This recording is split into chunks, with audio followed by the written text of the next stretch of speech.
Hey y'all, this your boy Devontae. I want to talk to y'all about something that I found out today walking in Midtown. It's some French festival and they got devil horns and some a tail or something. And I'm thinking like, okay, this is just some regular event or something. But when I really looked at it, I'm like, wait a second, what is it? What is it really? And I seen an imp, and I said there, an imp, and I'm like, hold on, that don't sound right. But they saying this is in Detroit. It's a symbol that impels this in Detroit, and I'm like, it's in Detroit, a symbol in Detroit for what? What? So they said it was in the French, and I said, wait a minute, I heard that the French stayed in Detroit before we was in Detroit in history. And I started thinking, and I said, okay, we gotta know something. We don't know something. We gotta figure this out. So I'm thinking, it's possible that the French had, what do you call it? They when they stayed here, they symbolize, like had symbols and symbolized this imp. And we all know if you play a lot of games, the imp represented hell anyway. It was like a demon minion. So I'm like, wait a second. And this made me think because I had also a dream before I came out too.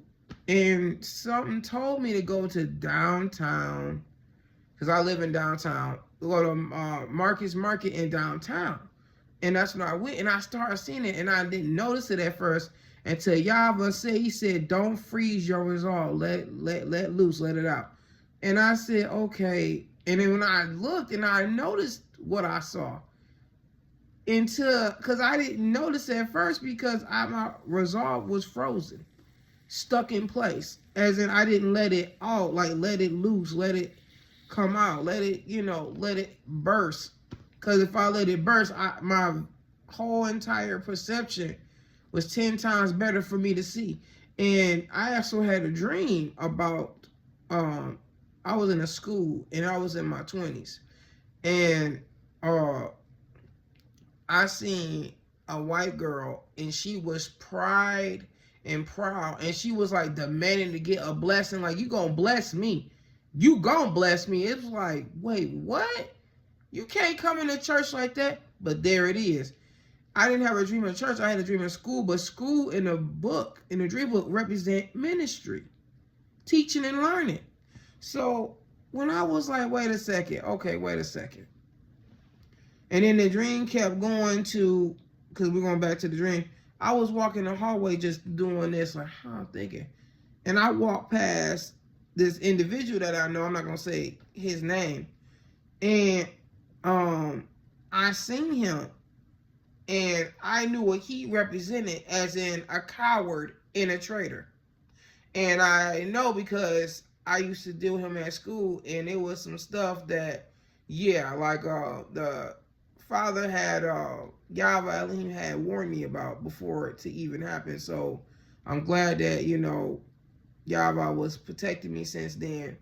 But when I saw the bathroom door had a transgender emblem on there, it was like a triangle, and it was showing like a weird emblem. It was showing a guy and a girl, and I was like, what? It was like in the dream. Even I was like, I said this twice, and I said, I said I should kill him. And then I said again when I saw that, but I said, let me call my mom. And then I said there like, I should kill them all. And I'm thinking something is wrong with me, but I remember something, and it was like, and then it came to me like, they're taking Yahweh's laws away. They're trying to get rid of all his laws.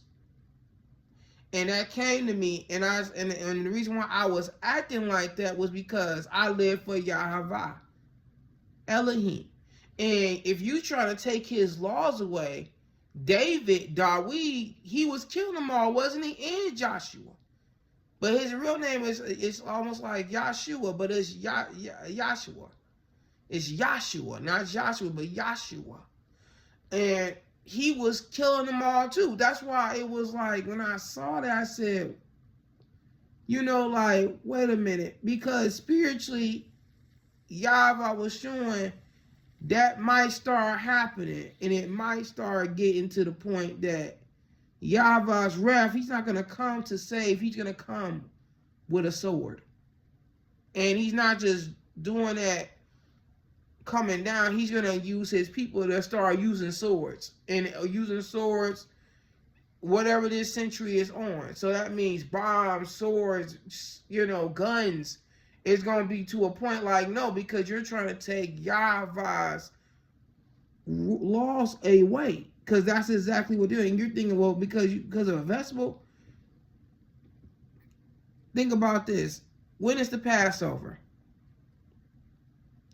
Think about this.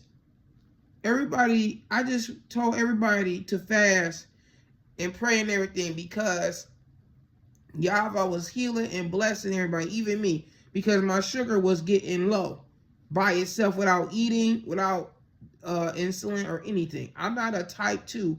I'm a type 1. So that means that I shouldn't even be losing. I shouldn't be, my sugar shouldn't be going down, right?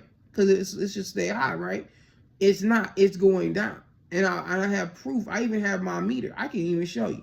But I'm saying, to a point, I told everybody to pray Saturday, fast. I said everything. And all of a sudden, that comes out, what I just said. Yeah, no, that is not a coincidence. The dream isn't either. Because that girl represented pride and proud. And she represented that not for Yahweh. She represented that for herself. Like, you gonna give me a blessing. You gonna give it to me. And that's not how you talk to Yahweh. You're not supposed to come to Yahweh like that. And when that guy came and he is a coward and a traitor, that means he'll go where anybody else going to be, so he can save himself. Dreams are not no joke. Stay up, people.